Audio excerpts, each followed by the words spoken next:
The story begins with an unsettling image: workers on an old plantation site, heavy machinery rumbling as it tears into the earth, disturbed by something that was buried long ago. The sun beats down harshly on the workers, the air thick with the sound of shovels scraping against the dirt and the rhythm of equipment as it shifts soil and rubble. But something unusual happens as the crew digs deeper under the aging, worn-down remains of the old slave quarters.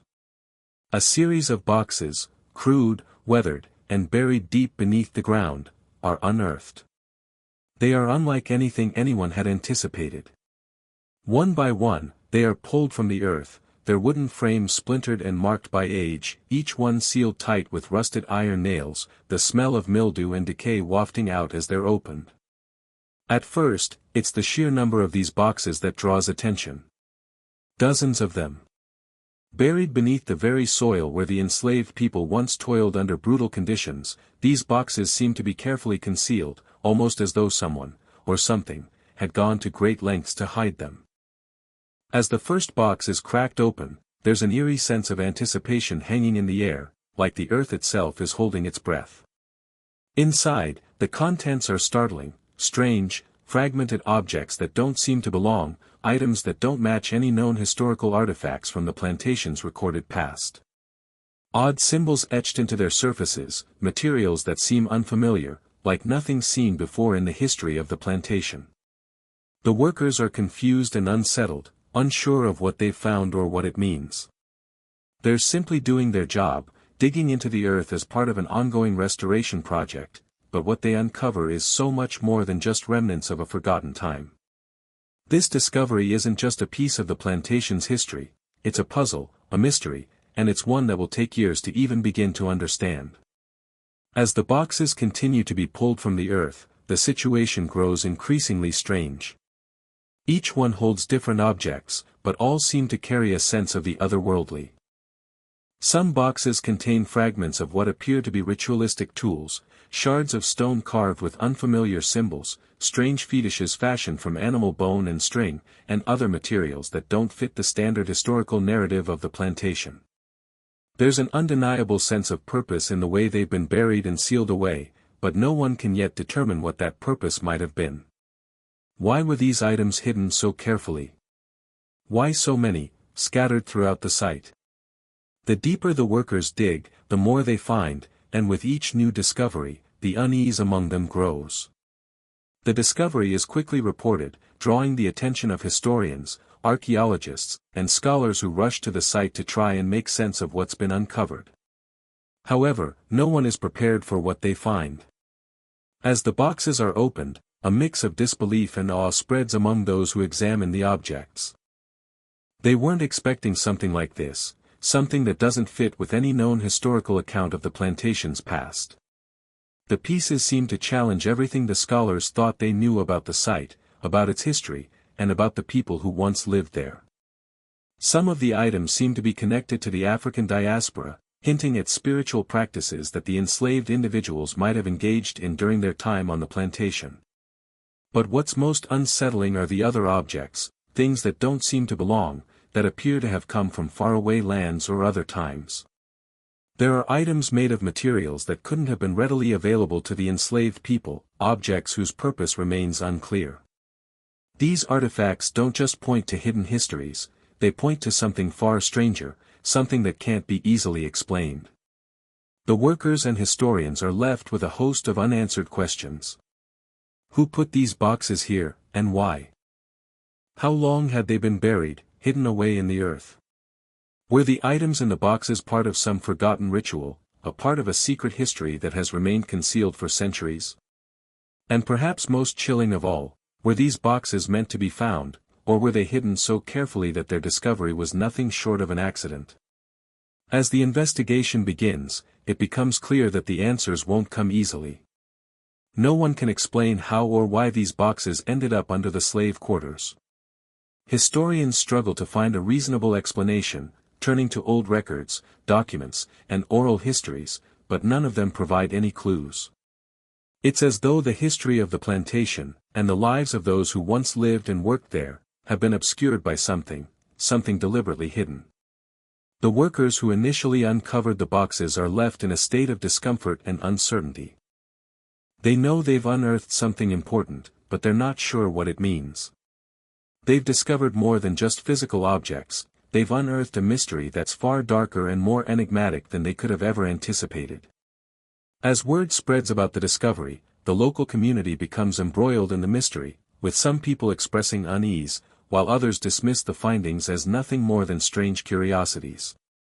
But deep down, there's a collective sense that something is very wrong. The atmosphere in the town shifts. What was once seen as a simple historical site has now become a place of fascination and fear. The plantation, once a relic of the past, is suddenly transformed into a living mystery, its soil now linked to something far beyond the scope of ordinary history. The boxes are no longer just objects, they've become a symbol of something forgotten, something that was deliberately hidden from the world for reasons that no one can fully comprehend. Local myths and legends begin to resurface as the news spreads. Elders speak in hushed tones about the mysterious happenings that were rumored to have occurred on the plantation generations ago. The whispers tell of strange rituals, of secrets buried deep beneath the earth, and of things that should never have been uncovered. Some say the boxes were part of an ancient, forbidden practice, something that the enslaved people had kept secret, something that they feared might be discovered one day. Others believe that the objects are relics from a time before the plantation's creation, possibly linked to a darker force that once inhabited the land. As the days pass and the investigation continues, the sense of foreboding only deepens. Every time a new box is opened, it's as if another layer of the mystery is revealed, yet the truth remains elusive. The questions multiply, and the answers seem to slip further away, leaving only uncertainty and a growing sense of dread. The discovery beneath the earth is just the beginning. What the workers uncovered is more than just a forgotten relic of the past, it is a dark, buried truth that seems to resist explanation. As the mystery begins to unfold, it becomes clear that what was found beneath the soil of the plantation is something far more complex and unsettling than anyone could have predicted. The boxes hold secrets that have remained hidden for centuries, and now, the world is beginning to ask why. The plantation stood like a silent sentinel, its ruins hidden beneath layers of time, but still there, crumbling and forsaken, bearing witness to centuries of forgotten pain. Located in a forgotten stretch of land, shrouded by thick trees and overgrown foliage, the plantation had long since fallen into disrepair. Yet, as the workers dug and unearthed the strange boxes beneath the old slave quarters, they unknowingly tapped into a much older history, one that had been intentionally buried beneath the very earth they stood on. This plantation wasn't just a relic of the past, it was a monument to centuries of suffering, a place where the weight of the past pressed heavily upon the present. In the years leading up to the excavation, few people ever spoke of the plantation openly. The town that surrounded it had grown accustomed to its presence, but its legacy was one most preferred to forget. The shadows of history, darkened by the pain and injustice that had once been woven into the land, seemed to hover over the site like a permanent stain. It was a place where history wasn't just remembered, it was lived, day in and day out, in the hushed conversations of those who still remembered the old tales. The old slave quarters, now just skeletal remains, seemed to whisper stories of a time when life on the plantation was brutal and unforgiving. The air in the area, thick with moisture and humidity, seemed to carry the weight of the past, as though the ghosts of those who had lived and died there were still watching, still lingering. For generations, the plantation had been a sprawling estate, a symbol of wealth and power that depended on the labor of the enslaved.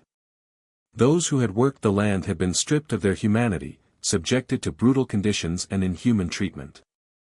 The families who had lived in the slave quarters had been torn from their homes, brought to this place in chains, forced to work from dawn until dusk in the unforgiving southern heat.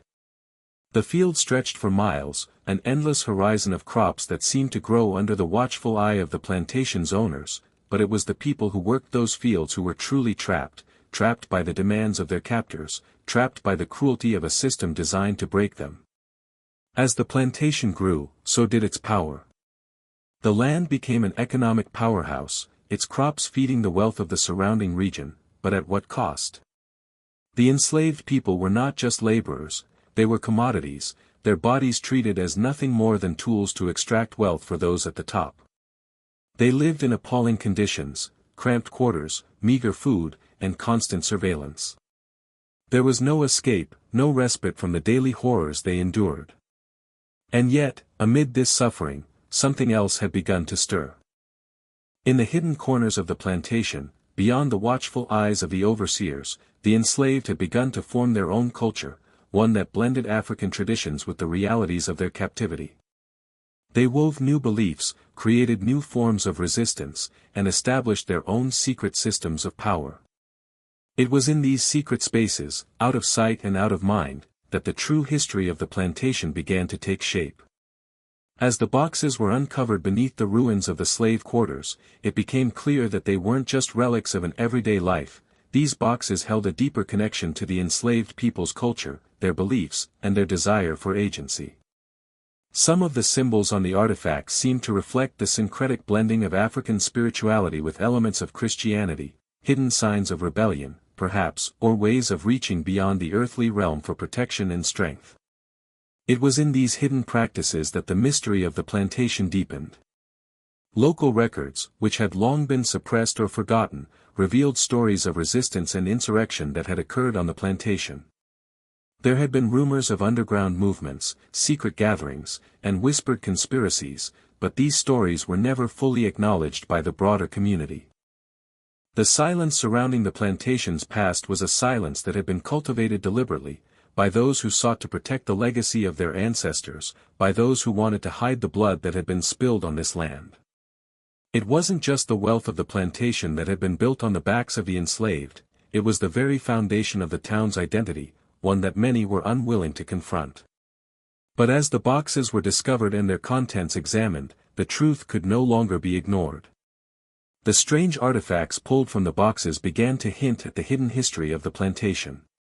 Some scholars suggested that the boxes might have contained the remnants of rituals or ceremonies practiced by the enslaved in secret.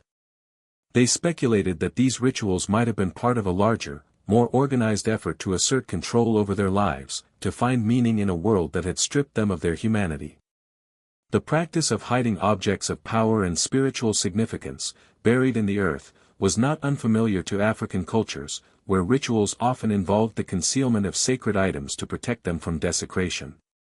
The discovery of these objects, with their strange and incomprehensible symbols, seemed to indicate that the enslaved had found ways to preserve their culture and beliefs, despite the brutal attempts to strip them away. As the investigation deepened, it became clear that the plantation was not just a place of physical suffering, but a site of spiritual resistance as well.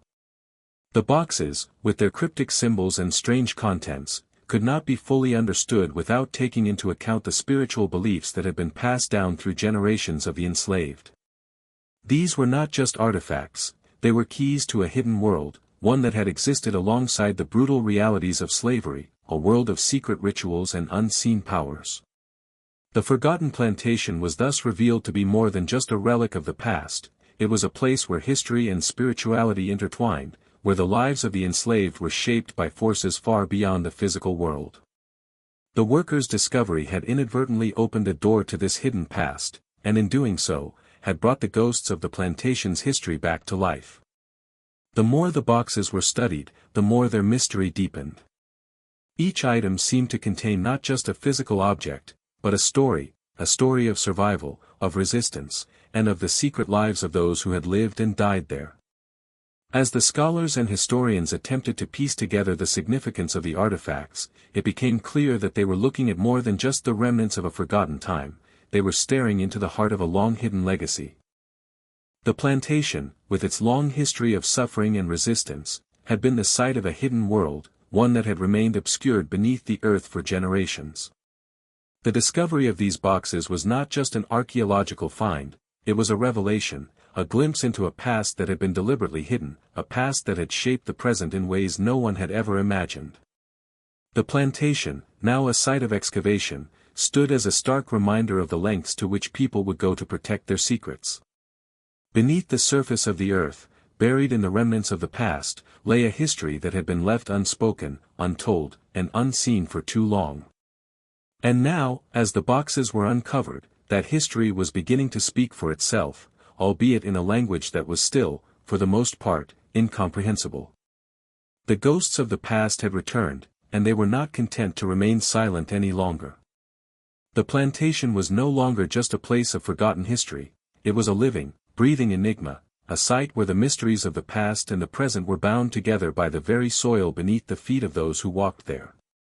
And the more the workers and researchers uncovered, the more they realized that they were not just excavating the remnants of a forgotten plantation, they were uncovering a history that had been deliberately concealed, a history that was far darker and more complicated than anyone had ever known.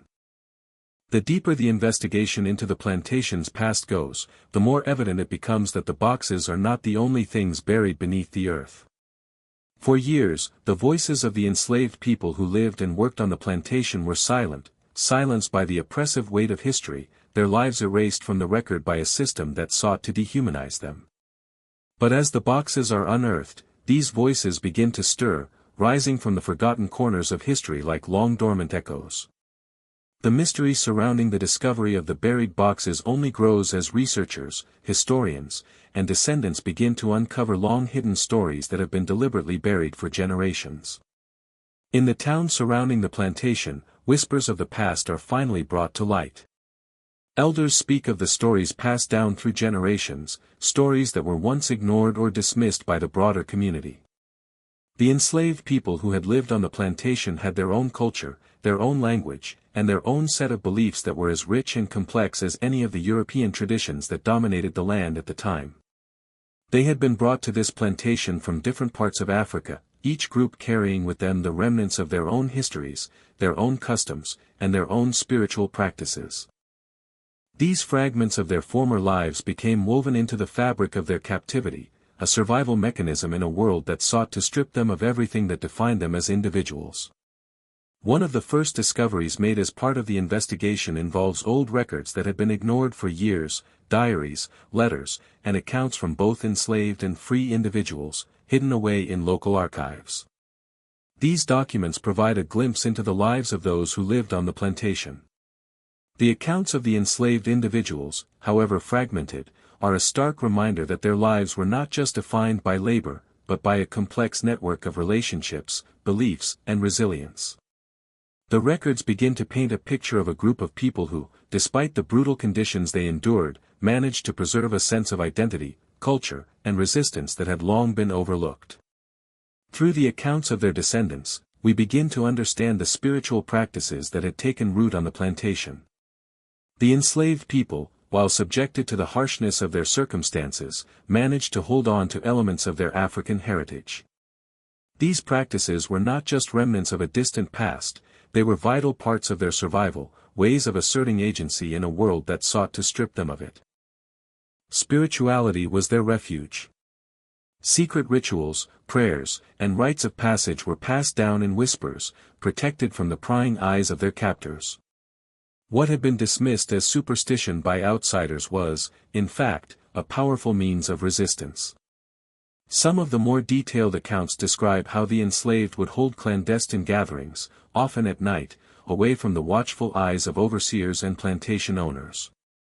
These gatherings were not only times of spiritual renewal but also acts of defiance. In the face of unbearable hardship, they found solace in the shared belief that something greater than their earthly torment would one day come to their aid. It was within these secret spaces that the enslaved began to weave together elements of their own unique spiritual practice, blending African animist beliefs with Christian teachings to form a hybrid system that could not be easily understood by their oppressors. This spirituality, far from being passive or escapist, was a form of resistance, one that enabled them to endure the unimaginable. The accounts that begin to surface are not all peaceful or benign. In fact, many of them are filled with hints of unrest, rebellion, and an undercurrent of violence that simmered beneath the surface of the plantation. For years, these stories had been hidden, either by choice or by force. But the more that is revealed, the clearer it becomes that the enslaved were not passive victims of their circumstances, they were actively fighting to preserve their identity, their spirit, and their sense of self. There were whispers of revolts, small, failed uprisings that were quickly squashed by the brutal forces of the plantation's overseers. Yet, even in their failure, these acts of rebellion spoke to something much larger, a collective will to resist, to fight against the oppressive forces that sought to destroy them. One particularly poignant account is that of an elder who had been born on the plantation and had heard the stories of her ancestors. She recalls tales told to her by her grandmother, stories passed down through generations, of a time when the enslaved had gone to great lengths to hide their spiritual practices, to protect the objects of power that they had created. These items, small, hand-carved figures, amulets, and ritual tools, were thought to possess protective qualities, giving those who carried them strength and the ability to fend off the oppressive forces that threatened them. This account, more than any other, connects directly to the boxes found beneath the earth. Some of the items in the boxes resemble these same ritualistic tools, suggesting that they were part of a long-hidden spiritual practice, one that was not just about survival, but about asserting control over their fate. The elder explains that the enslaved people believed in a force greater than the plantation system. They believed that through their rituals, they could connect with their ancestors and the spirits of the land, and in doing so, could call on powers beyond the physical world to protect them. These beliefs were not just survival tactics, they were a form of power, one that transcended the confines of the plantation. It was this connection to something greater that allowed the enslaved to endure, to maintain their humanity in a system that sought to strip it away. The objects buried in the boxes, the symbols etched into them, all speak to this hidden belief system, a belief that was more than just spiritual, it was revolutionary. As researchers delve deeper into these accounts, the connection between the boxes and the enslaved people's hidden spiritual practices becomes more apparent. The items, with their strange symbols and materials, seem to echo the kinds of spiritual tools that would have been used in their rituals. The location of the boxes beneath the slave quarters is also significant. These were the very spaces where the enslaved lived, where they found ways to endure their captivity. To place such objects so carefully beneath the earth suggests an effort to protect them, to hide them from the prying eyes of their oppressors, and to ensure that the knowledge of their power would not be lost to future generations. Yet, the stories that emerge are not without their darkness. There are accounts of individuals who, in their desperate need for survival, turn to darker practices. These accounts hint at the possibility that, in some cases, the enslaved may have resorted to occult practices, rituals that invoke not only ancestral spirits but also darker forces, possibly in an attempt to gain control over their captors. This darkness is hinted at in the objects found in the boxes, items that seem to defy easy explanation. Some of these artifacts appear to carry with them an unsettling energy, one that raises questions about the true nature of the spiritual practices that were taking place on the plantation. The more these voices are brought to light, the clearer it becomes that the boxes were more than just relics of the past, they were part of a deeply held belief system, one that had been protected and hidden for generations. The enslaved, whose voices had been silenced for so long, were not just passive victims of their circumstances, they were active agents in their own survival, preserving their heritage and their spirituality even in the face of overwhelming odds. The discovery of these boxes marks not just a moment in history but a rediscovery of the hidden voices of the enslaved, voices that had been buried beneath layers of time, but which now begin to speak once again. As the investigation continues, it becomes clear that these voices, though long silenced, are far from forgotten. The mystery of the boxes is inextricably tied to the spiritual practices and resistance movements of the enslaved people who once lived on the plantation. The objects and symbols hidden beneath the earth are not just relics, they are keys to understanding a long-lost history, a history of survival, defiance, and an unbroken spirit that refuses to be erased. The unearthed boxes were far more than simple containers, they were intricate puzzles, each one filled with objects and symbols that seemed completely out of place in the context of a southern plantation. The contents of these boxes were immediately perplexing to the historians and archaeologists who began examining them, for many of the items didn't align with anything typically associated with 19th-century American history. They were not relics of the European settlers or the enslaved Africans in any conventional sense, but rather objects that seemed to belong to a different world altogether. There was no immediate, rational explanation for their existence, and the mystery deepened as each box revealed a new layer of intrigue. One of the most striking features of the boxes was the set of symbols that appeared on many of the objects inside. These symbols, scrawled on the sides of jars, carved into stones, etched into the surfaces of small figurines, were unlike anything seen before in the historical record of the plantation or even in the general cultural history of the region. Some of these marks seemed to resemble African symbols, possibly related to ancient spiritual practices, while others appeared to be completely foreign, hinting at influences from cultures far removed from the enslaved people's origins. These symbols were not just decorative, they had meaning, and that meaning was crucial to understanding the deeper mystery of the plantation. Among the most notable finds were several small figurines carved from bone and wood, their forms twisted and distorted in unsettling ways. They seemed to resemble human figures, but they were distorted, elongated limbs, exaggerated facial features, and empty eyes that seemed to stare through time. Some were adorned with beads and other decorative items, but it was the sense of eeriness that lingered in the air around them that made the finds so unsettling.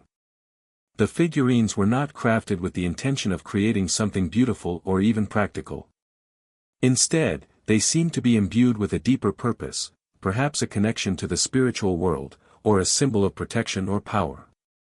These figures were clearly not toys or objects of simple decoration. They had significance beyond the physical form, and their presence suggested that the enslaved people on the plantation may have been practicing rituals far more complex and secretive than anyone had previously imagined. In addition to these figures, other artifacts found within the boxes included small, intricately woven baskets, bundles of herbs, and pieces of cloth marked with strange, cryptic patterns. Some of the cloth appeared to be ritual garments, worn during specific ceremonies or rites, while the herbs and plants seemed to have medicinal or spiritual significance. The local flora was often used for various purposes by the enslaved, both in everyday life and in their spiritual practices. Some of the herbs were commonly used in African healing rituals, while others appeared to be from far-off lands, suggesting a broader network of trade or spiritual exchange. The baskets, too, seemed out of place. They were not merely utilitarian, but were designed with care and purpose, likely used in rituals that required special tools and objects. Perhaps the most mysterious artifact discovered was a series of stones, each inscribed with symbols and arranged in a specific pattern. Some of the stones had sharp, angular edges, while others were round and smooth, almost polished, as though they had been shaped by human hands over a long period of time. The arrangement of these stones, placed together in what appeared to be a specific configuration, suggested they had been part of a ritual or ceremony. The significance of the pattern, however, remained unclear, as no known rituals or traditions seemed to correspond with it. It was as if the enslaved people had developed their own secret language of symbols and stones, a way of communicating with forces beyond the physical realm. As the investigation progressed, experts began to speculate on the origins of the artifacts and the possible meanings of the symbols. Some historians suggested that the symbols could be related to the African spiritual practices of the enslaved people, drawing connections to the religious rituals of various African tribes. Others, however, argued that the symbols were more eclectic, influenced by multiple cultures and traditions, perhaps indicating the presence of a more complex, syncretic belief system.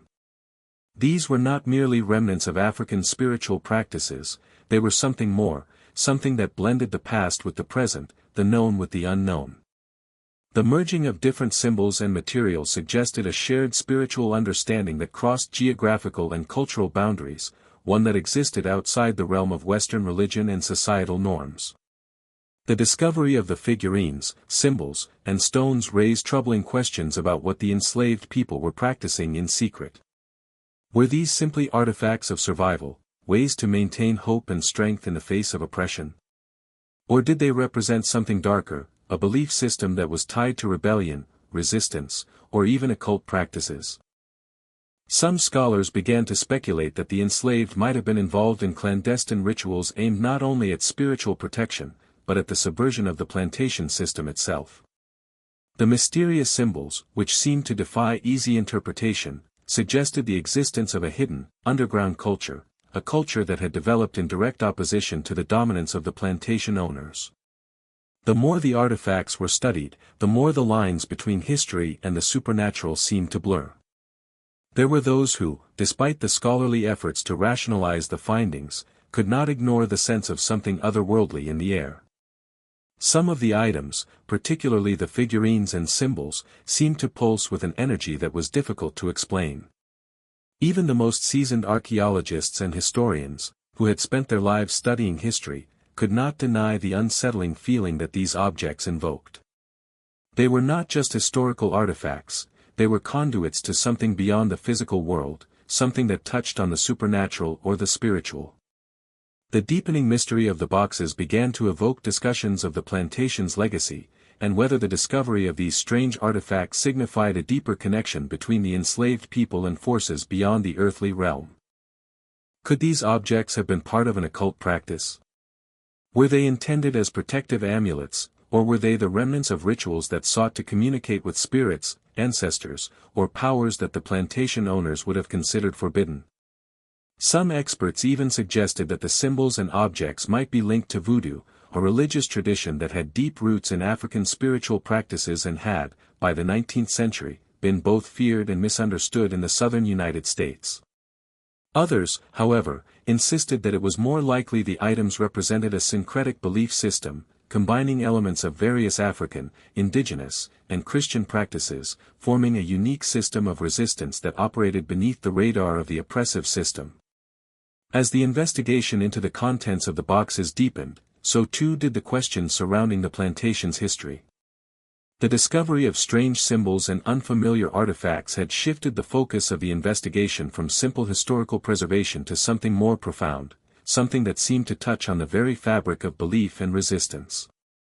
The more the scholars examined the symbols and the objects, the more it became clear that the enslaved people had not just been passive victims of their circumstances.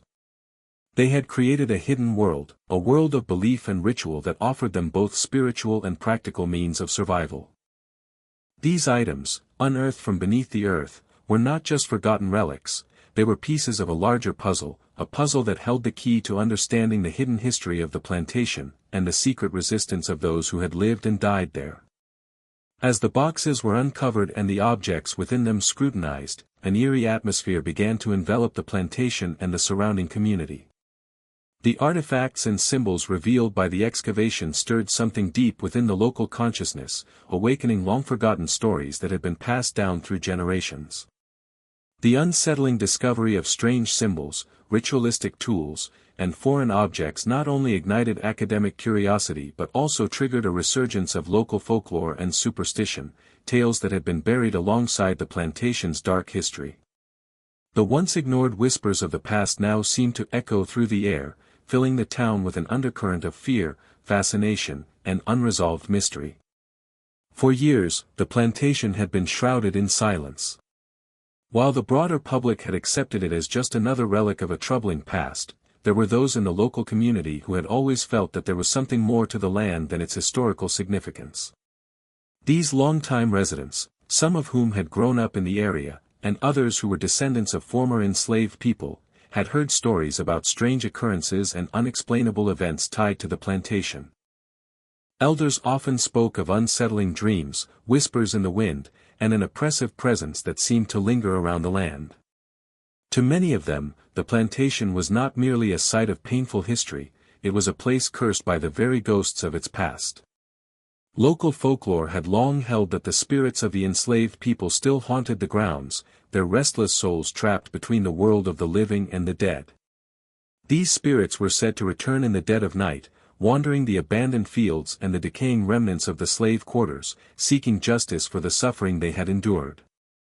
But there were also darker tales, stories of forbidden rituals, secret practices, and vengeful forces that were said to have taken root in the plantation soil. These were not the comforting, protective spirits of ancestors, these were entities born of pain, fear, and unrelenting rage. As the news of the discovery spread, these old stories resurfaced with alarming frequency. Some locals began to speak of rituals that had been performed in secret, hidden from the eyes of the plantation's overseers and masters. These rituals, they claimed, were not just acts of spiritual defiance, they were efforts to connect with something far darker, something more powerful than the enslaved had dared to confront. The very artifacts being unearthed seemed to corroborate these tales. Symbols resembling those found in the boxes appeared in local folklore, tied to various ceremonies, spells, and rites meant to protect, curse, or manipulate the forces that governed their lives. For some, the discovery of these symbols was merely confirmation of what they had always suspected, that the enslaved people had practiced dark arts in their quest for freedom, using spiritual means to subvert their oppressors. One of the most persistent legends among the locals involved a secret society of enslaved people, rumored to have existed under the radar of their captors. This society, some claimed, was involved in the practice of magic and occult rituals designed to control the forces of nature, bend fate to their will, and perhaps even summon spirits to aid in their rebellion. These rituals were not spoken of openly, but whispers of their existence had been passed down through the generations. According to these stories, the enslaved had developed a hidden language of symbols, a code that could be used to summon protective spirits or to cast curses on their overseers. Some of these symbols, it was said, could be found carved into the wooden beams of the slave quarters, etched into the very fabric of the land itself. These symbols were not just decorative, they were seen as keys to unlock hidden power, power that the enslaved could harness to fight back against the brutality they endured. The presence of these symbols in the boxes unearthed beneath the slave quarters sent shockwaves through the community. The connection between the long-held local legends and the items uncovered at the site seemed undeniable. The historical narrative of the plantation, with its focus on the enslaved people's suffering and labor, suddenly seemed incomplete. The objects now being discovered hinted at something more complex, something that defied the conventional understanding of slavery. These were not just relics of a past life, they were pieces of a hidden, spiritual world that had been constructed by the enslaved as a form of resistance. The sense of unease grew as some people in the town began to connect the discoveries with more supernatural explanations. The feeling that the land itself was cursed seemed to become more palpable. People who had never given credence to such ideas began to talk of restless spirits and vengeful ghosts.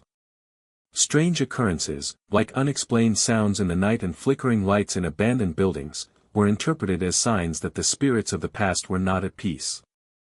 The energy around the plantation seemed to change, the once quiet and isolated land now felt charged with an invisible force, a force that seemed to demand attention, to force the townspeople to reckon with the truths they had long ignored. The town's religious leaders were particularly disturbed by the implications of the discovery. Some of them refused to believe that the artifacts were anything more than ancient relics, remnants of a bygone era that could be explained away through historical context. Others, however, were more cautious, fearing that the symbols and objects might be evidence of a lingering evil, an evil that had taken root on the plantation and continued to haunt the land. There were whispered concerns that the rituals practiced by the enslaved had crossed into dangerous territory, invoking forces that were beyond human control. The more superstitious among the clergy even suggested that the discovery of the boxes might be a warning, a sign that the balance between the living and the dead was being disturbed. As the local community grappled with these questions, the folklore surrounding the plantation became increasingly entangled with the objects found in the boxes. Some claimed that the symbols were part of a greater ritual that had never been completed, an unfinished act of rebellion that had been buried beneath the soil of the plantation, waiting for the right moment to be uncovered. Others believed that the discovery of the boxes was a form of divine intervention, a sign that the enslaved had left behind a hidden message, one that could not be ignored any longer. In this sense, the discovery of the artifacts was not just an archaeological find, it was seen by some as a spiritual reckoning, a moment when the past and present collided, forcing the town to confront the darkness that had been buried for so long. Among the most persistent and disturbing tales was that of a vengeful spirit known as the Watcher of the Fields. According to local legend, this spirit was a guardian of sorts, an entity that had been summoned by the enslaved people in their most desperate moments. The Watcher, it was said, had the power to protect the enslaved from the overseers and punish those who sought to do them harm. The spirit's presence was often felt in the fields, especially at night, when the wind would stir in strange ways and the air would grow thick with an unsettling energy. The Watcher was not seen, but its presence was unmistakable, some said it could be felt in the very soil, in the rustling of the leaves, and in the shadows that seemed to stretch unnaturally across the land. As more details of the plantation's history emerged through the excavation, the lines between folklore and reality began to blur. The discoveries seemed to confirm the long-held beliefs of some in the community, that the enslaved had been involved in secret practices that went far beyond what history had recorded. The objects, the symbols, and the strange rituals hinted at a deeper, more complex reality, one that existed in the hidden corners of the plantation. And as the town began to piece together the puzzle of the plantation's past, it became clear that the dark legacy of the land was not just about the oppression of the enslaved, but about their resistance, their beliefs, and the supernatural forces they had invoked to fight for their survival. The whispers from the past grew louder, as the community realized that the plantation's history was far more than a simple tale of tragedy. It was a story of power, defiance, and hidden truths, buried for generations but now being brought to light. The spirits, the symbols, and the folklore surrounding the plantation were not mere superstition, they were the key to understanding the unspoken history of the enslaved, and the mysterious forces that had shaped their world. As the research into the plantation's past continued, the uncovering of strange artifacts and unsettling symbols only deepened the sense of unease in the surrounding community. What had once been a forgotten historical site, its dark past relegated to whispered conversations and vague recollections, now seemed to pulse with a dark energy that could not be ignored. The townspeople, once indifferent to the plantation's history, found themselves grappling with the implications of the discoveries. Yet, as fear began to grip the town, there was an instinctual desire to bury the findings, to push them aside as though they were a new and terrible kind of contagion. People began to question whether the mysteries surrounding the plantation should be uncovered at all. Was it better to let the past remain where it was, beneath the earth, buried and forgotten? In the face of mounting fear, a significant divide began to emerge between those who wanted to continue the investigation and those who wished to put the disturbing revelations to rest. The town's leaders, many of whom had grown up hearing the old, suppressed stories of the plantation, began to feel the weight of their own history pressing upon them. They realized that the longer these secrets remained uncovered, the more their own involvement in the plantation's legacy would be exposed. Some of the town's older families had direct connections to the plantation's owners, and the ties to slavery were undeniable. This realization sparked a sense of collective guilt among certain members of the community, but also a great deal of denial. It was easier to pretend that the past could remain in the past, that the land could be forgotten and its history erased. After all, the plantation had been abandoned for so long, why not leave it that way? But as the academic team digging into the plantation's history began to present their findings, it became clear that the plantation's story could not be so easily silenced. The discovery of the boxes, the strange symbols, and the artifacts had already spread beyond the confines of the town. Journalists, historians, and researchers from across the country had descended on the area, eager to understand the significance of the find. With each new discovery, more questions arose, and with them, the town's anxiety began to grow. What was truly buried beneath the land? Was it just a relic of an oppressive past, or something far darker and more dangerous? The town's sense of fear deepened as more and more unexplained occurrences began to surface. Residents reported unsettling dreams, strange apparitions in the streets at night, and an overpowering sense of being watched. Local children claimed to hear voices in the wind, faint whispers calling their names, while others swore they had seen figures moving through the ruins of the plantation in the dead of night. The air around the plantation seemed to shift, thickening with an almost palpable weight, as though the land itself was resisting the intrusion of outsiders. It was no longer just a place of historical significance, it was becoming a living entity, one that seemed to want to keep its secrets buried. The town was becoming consumed by an overwhelming sense of dread, a fear that grew with each passing day as the past and present collided in a way that no one could have anticipated. As the community's collective anxiety reached a fever pitch, those who had initially supported the excavation found themselves under pressure to halt the work. They were accused of disturbing the peace, of reopening old wounds that had never truly healed. There were talks of stopping the project, of returning the boxes to the earth where they belonged, and of moving forward with the lives they had built on the backs of those who had suffered in the past. For some, it was a matter of trying to preserve the present, of ensuring that the dark truths of the plantation would not destroy the fragile peace that had been built over the years. The town's history, once a source of pride for some, was now a curse, one that could tear at the fabric of the community if left unchecked.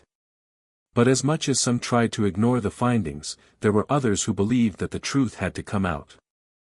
They insisted that the history of the plantation needed to be understood, not hidden away. The descendants of the enslaved people, in particular, felt that the truth was theirs to claim.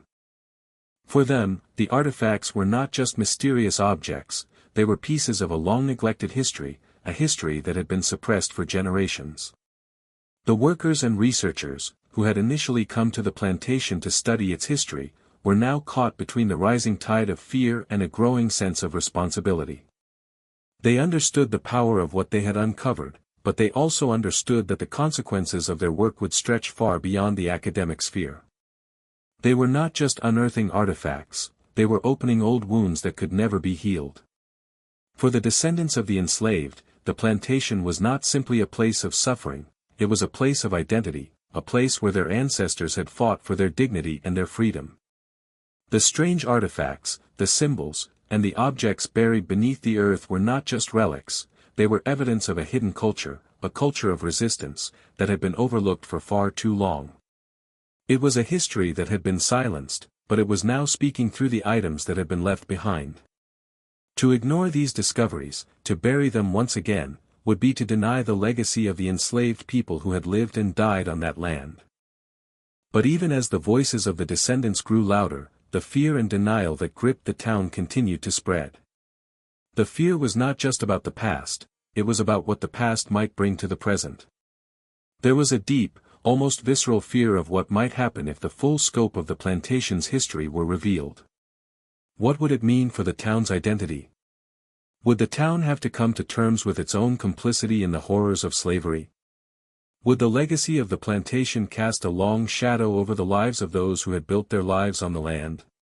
The psychological toll of these questions was immense, and many residents preferred to turn a blind eye rather than confront the possibility that their town was built on the suffering of others.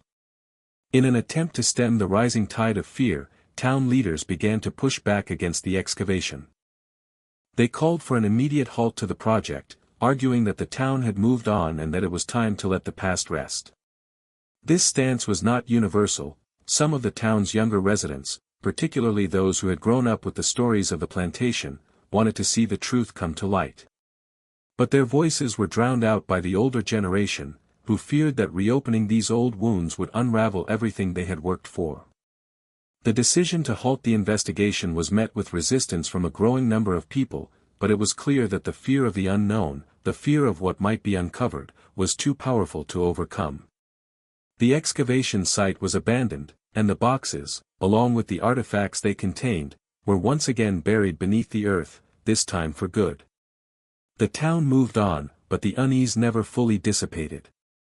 It was as if the very land itself had refused to let go of its dark history, and that history continued to haunt the people of the town. In the end, the town's attempt to deny the past was not so much an effort to forget as it was an effort to protect itself. The truth had been uncovered, but the fear it brought was far too much to bear. The haunting presence of the plantation would never truly fade, for those who had uncovered its secrets knew that it was only through embracing the truth that the scars of the past could begin to heal. But in choosing to bury the past once more, the town had locked itself in a cycle of fear, never truly free from the grip of its own history.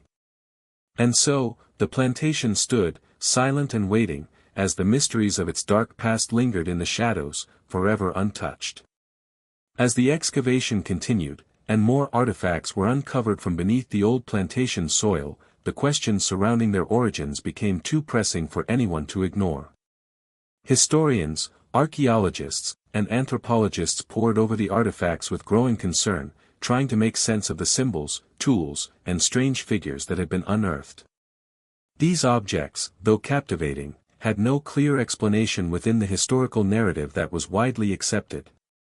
What seemed to be a discovery of profound historical and cultural significance became increasingly difficult to categorize within the conventional frameworks of academic understanding. Each new item added more layers of confusion, prompting a flurry of competing theories, but no single theory could fully explain the bizarre collection. The first theory to gain traction was that the objects had been part of a secret, underground spiritual movement among the enslaved individuals. Some historians suggested that the strange symbols and the ritualistic tools were part of an African-based religious practice, blending traditional African spiritualism with elements of Christianity or other local beliefs. This theory, while plausible, was met with skepticism by some, who saw it as a somewhat reductive interpretation of the cultural complexity of the enslaved people. Yes, the enslaved had undoubtedly practiced spiritual rituals to cope with their oppression, but were these objects truly part of a long-standing, organized belief system, or were they the product of individual expressions of resistance and survival?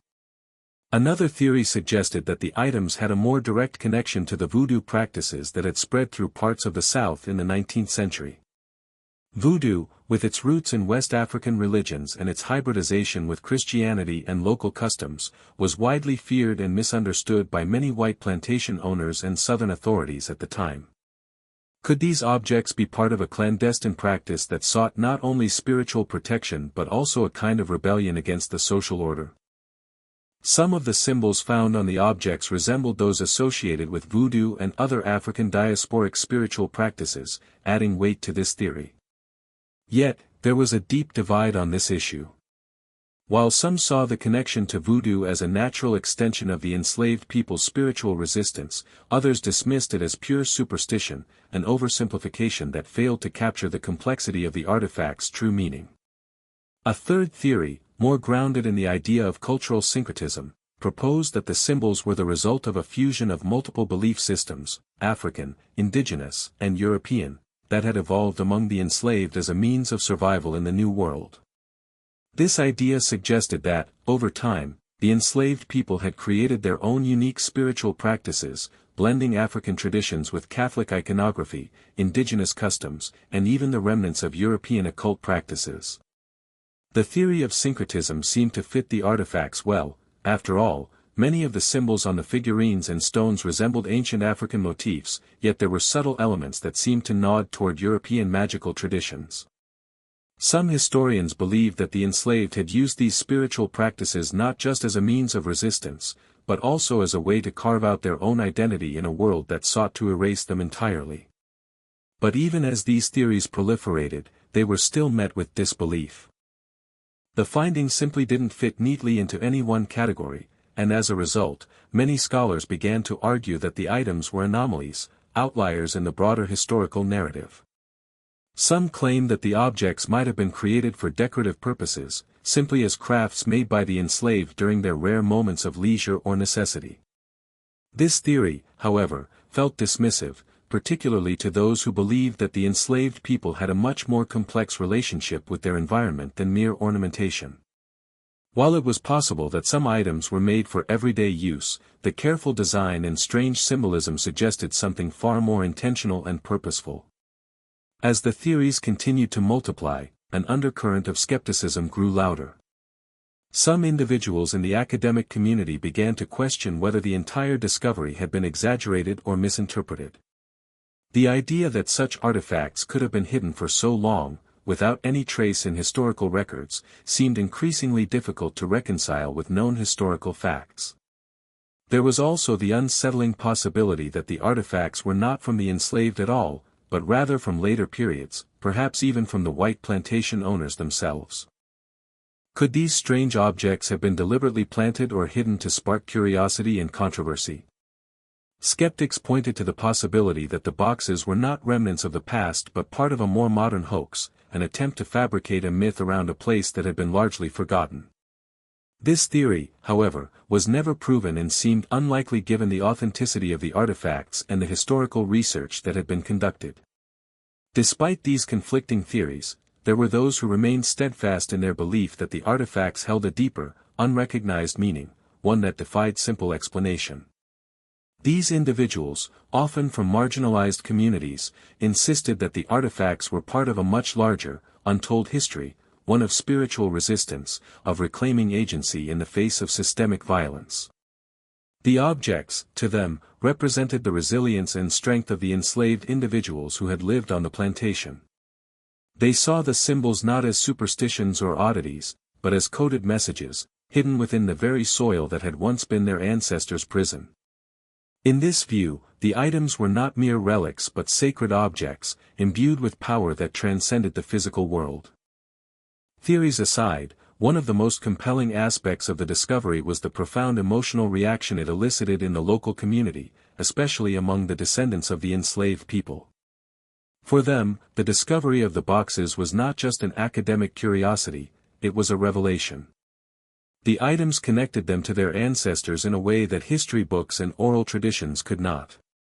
The realization that their ancestors had created and hidden these powerful symbols beneath the earth spoke to a depth of survival and resistance that had long been overshadowed by the narrative of suffering. The boxes, in this sense, became more than just objects, they became symbols of hope, of endurance, and of a connection to something greater than themselves.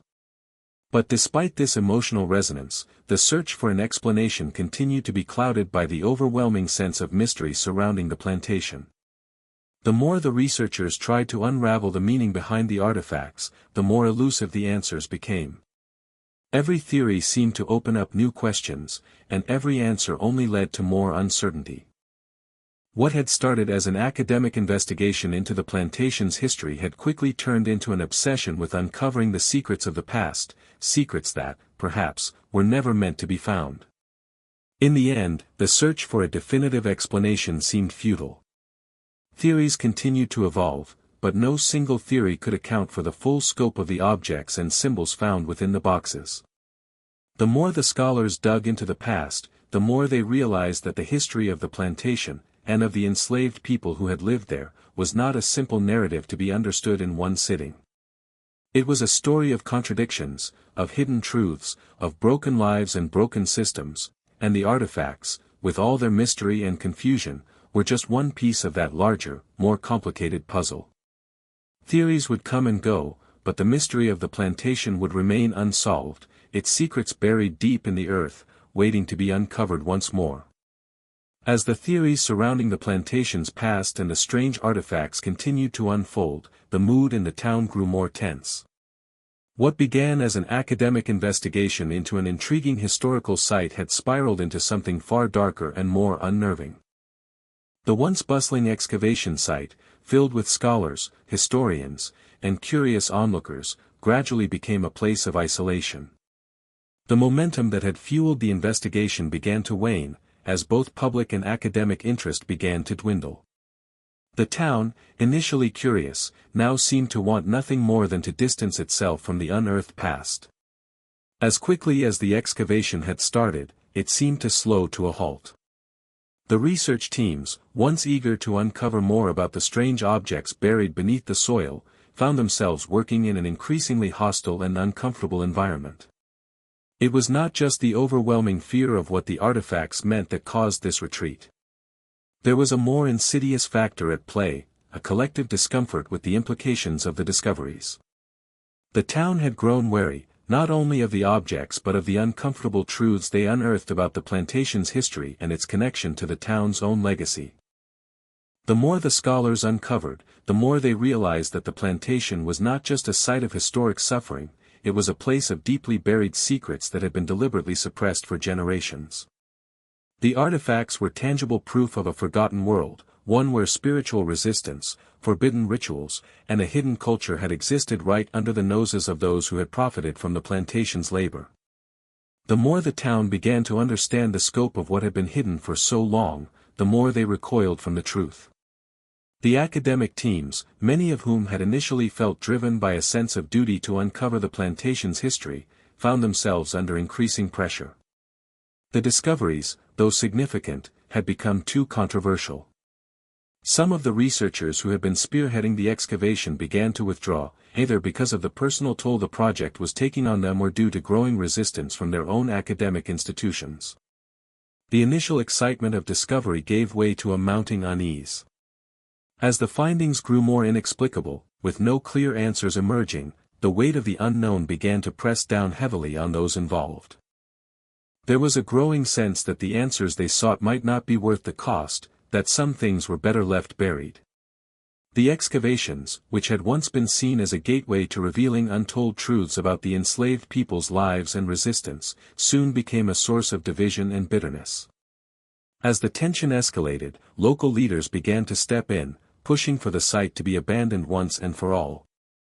A series of public meetings were held, where townspeople and descendants of the enslaved came together to debate the fate of the plantation's legacy. The discussions were heated, with some calling for the history to be embraced, while others demanded that the excavation be halted, fearing the disruption of the town's fragile sense of order. These divisions, once latent, were now being brought into sharp focus. The plantation's past, for so long obscured and ignored, was now the center of a bitter cultural and historical battle. In the wake of these debates, the excavation site was slowly abandoned.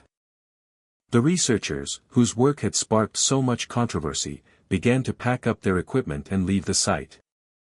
The excavation itself became an afterthought, relegated to the category of a failed project. There were no grand discoveries, no sweeping conclusions to be made. The unanswered questions, the strange symbols, the figurines, the rituals, remained unresolved. The artifacts, which had once seemed so filled with potential meaning, were left to gather dust, abandoned in storage rooms, their significance fading from public consciousness. The promise of uncovering a hidden history was extinguished, and with it, the hope that some deeper truth might be found.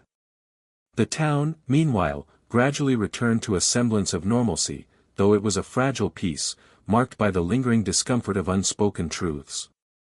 In the months that followed the abandonment of the excavation, there were occasional murmurs about the plantation, but they were quickly dismissed, swept under the rug in favor of moving on. The plantation itself, once the focus of so much attention, became an afterthought, a relic that most people preferred to forget. Those who lived closest to the site remained hesitant, aware that something unsettling still lingered in the air, but unwilling to confront it directly. The land, with its haunted history, had become a place of avoidance, a place where the past seemed to fester rather than heal. However, as the years passed, the plantation began to fade into obscurity. The once vibrant debates about its significance grew quieter, and the memories of the excavation gradually slipped away. The artifacts that had been unearthed and studied were buried again, this time not in the earth but in the forgotten corners of archives and storage units. The plantation itself, left abandoned and forgotten, continued to deteriorate, its once pristine buildings now reduced to rubble. The land, which had once been a site of intense historical interest, became just another overgrown patch of earth, overlooked, neglected, and abandoned to time. Yet, there remained a lingering sense of isolation that clung to the land. Some of the townspeople still whispered about the place, sharing stories of strange occurrences in the area. There were accounts of people hearing footsteps or voices on the wind when no one was around, of fleeting figures seen in the distance that vanished as quickly as they appeared. For those who still remembered the excavation, the sense of mystery surrounding the plantation never fully went away. It was as though the answers had been buried along with the artifacts, leaving behind only an indelible sense of something unfinished. The artifacts themselves, once the center of so much intrigue, were largely forgotten. The boxes that had been unearthed and examined were eventually locked away, their contents now relegated to the shadows of the past. The objects, symbols, and figures that had so captivated the academic world seemed to lose their power once removed from the context of discovery. In time, they became just another footnote in a broader narrative of loss and resistance, a forgotten chapter in a long-forgotten history. The collapse of the excavation marked the end of an era for the town and for the plantation itself. What had begun as a moment of historical revelation became a quiet, unresolved chapter in the community's past. The artifacts, the symbols, and the questions they raised, would forever remain unanswered, their meaning fading into the ether.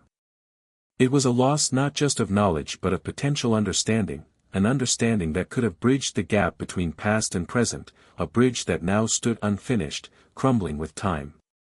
In the years that followed, the plantation continued to crumble into the earth, its story largely forgotten. The land, which had once borne the weight of so much suffering, now seemed to hold only silence. Yet, despite the town's efforts to bury the past, the plantation's presence remained in the collective consciousness of those who had once lived near it. It was as if the land itself could not let go of its secrets, forever haunted by the remnants of a history too painful and too complex to fully comprehend.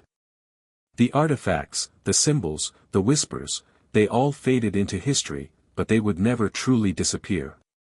They remained embedded in the land, waiting for someone, someday, to return and seek the answers that had been left behind. The plantation stood as a relic of the past, silent and forlorn, its history long buried beneath layers of dirt, decay, and time. Yet, despite the passage of years and the collective effort to move forward, the echoes of its dark legacy refused to fade. The land, once the site of intense public fascination, had grown eerily quiet. The excavation, which had once promised to unravel the plantation's hidden history, was now a closed chapter in the town's story, a chapter filled with unanswered questions and unresolved fears. The remnants of the strange artifacts, the unsettling symbols, and the whispered rumors all seemed to have vanished from the town's consciousness, yet their presence lingered, just beneath the surface. The townspeople, weary of the controversy and discomfort that the excavation had caused, had largely turned their backs on the plantation. The decision to abandon the site had been made quickly and decisively.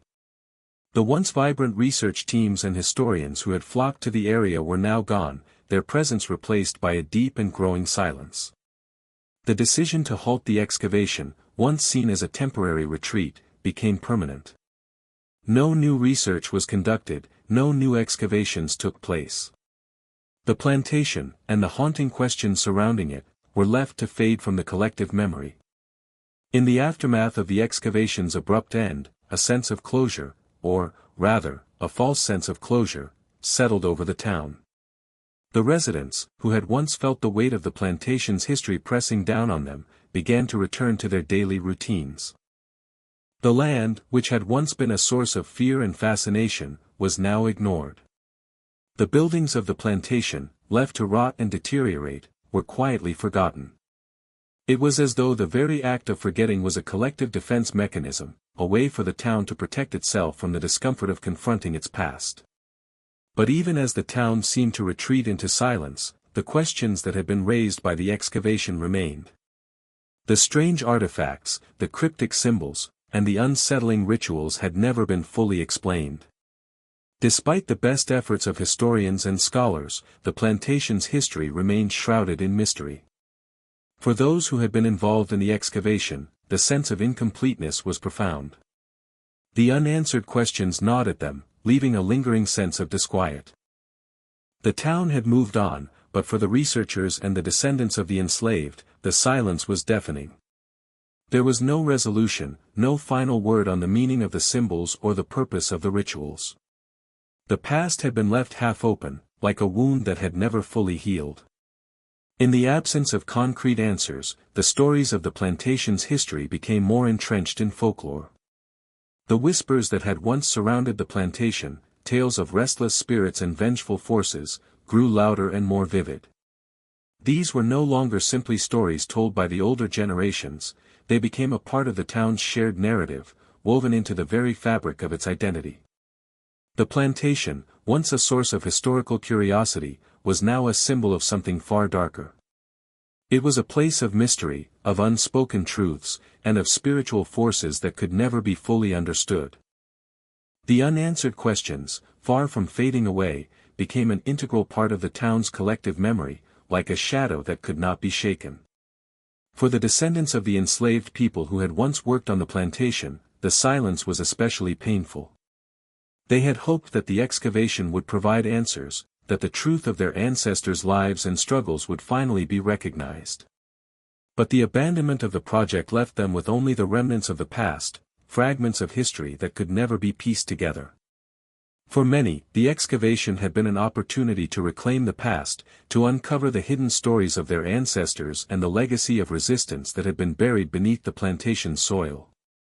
Yet, as the town turned its back on the site, these hopes were dashed. The silence that followed the excavation felt like a denial, a refusal to acknowledge the painful truths that lay beneath the surface. In the years that followed, the descendants of the enslaved found themselves caught between two worlds.